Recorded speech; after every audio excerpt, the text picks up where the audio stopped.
வாக்குத்தத்தம் உன்னுடையது. எல்லா போட்டிகளிலும் வெற்றி பெற வேண்டுமானால் பயிற்சி மிக முக்கியம். பயிற்சி செய்யாமல் வெற்றி பெற இயலாது. விளையாட்டு, இசை என்று எல்லா துறையிலும் பயிற்சி மிகவும் தேவை. ஒரு இசைக்கலைஞர் சொல்லும்போது, ஒரு நாள் பயிற்சி செய்யாவிட்டால் அந்த வித்தியாசம் எனக்கு தெரியும். ஒரு வாரம் பயிற்சி செய்யாவிட்டால் அந்த வித்தியாசம் என்னோடு இசை வாசிக்கிறவர்களுக்கு தெரியும். ஒரு மாதம் பயிற்சி செய்யாவிட்டால் பார்க்கிற மக்களுக்கே தெரியும் என்றார். இதுதான் உண்மை. அன்பானவர்களே, இன்று வாழ்க்கை என்கிற போட்டியிலே பயிற்சி என்பது அவசியம். கிறிஸ்தவ வாழ்வில் பயிற்சி என்பது என்ன?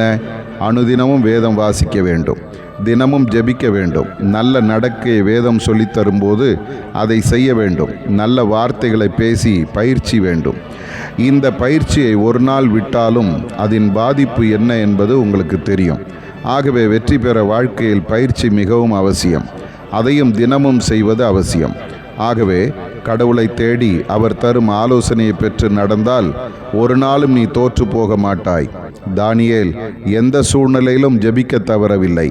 எஸ்ரா நியாயப்பிரமாணத்தில் தேறினவனாயிருந்தான். இவர்கள் வாழ்வில் இவர்கள் தோற்று போகவில்லை. நீயும் தோற்று போக மாட்டாய். ஆதார வசனம்: குதிரை யுத்த நாளுக்கு ஆயத்தமாக்கப்படும், ஜெயமோ கர்த்தரால் வரும். நீதிமொழிகள் 21:31.